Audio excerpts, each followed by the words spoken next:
In many cases, when you're dealing with branding, especially logos and letterheads and things like that, you're going to run across the need to create something called a spot color swatch. This is a swatch that's used to reproduce a color exactly as it's supposed to appear each and every time. Famous brands utilize their own special swatches all the time.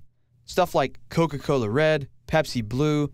They're iconic colors that you instantly recognize, and they wouldn't have you use any other color but that specified color. Now I'm going to show you how to create your own spot color swatches here inside of Illustrator. It's actually really simple.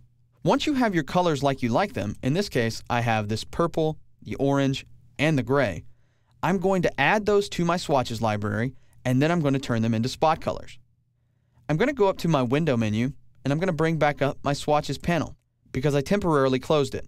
Once I get the swatches panel back out on screen, I can then start adding my swatches. I'm going to go into isolation mode for a moment so I can get a hold of these individually.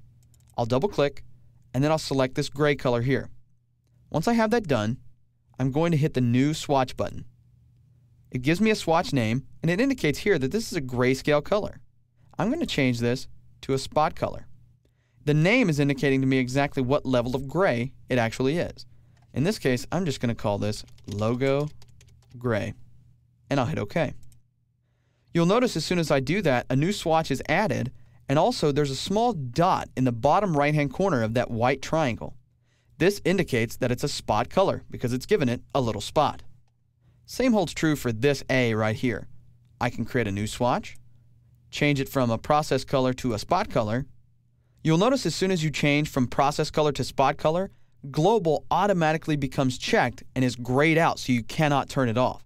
That's because spot colors are meant to be true all the way through. You're not supposed to be able to change them independently or anything.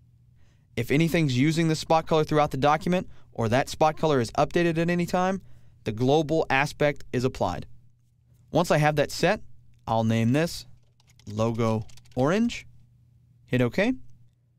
Finally, I'll take this light purple color, create a new swatch.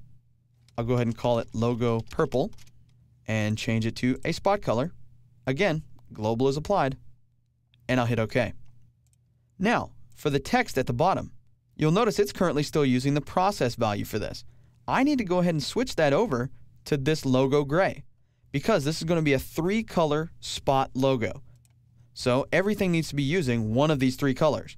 Since the text is utilizing the same level of gray as this R, I can go ahead and apply the spot color right there.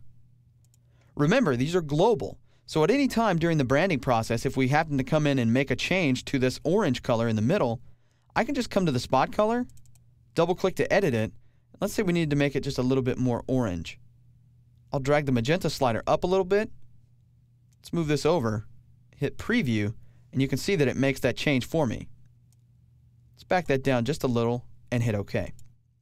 So now, anytime I need to share my company colors with somebody, I can then just take these 3 swatches, export them, and send them to the person, and they'll have the exact same representation of my branding as I do.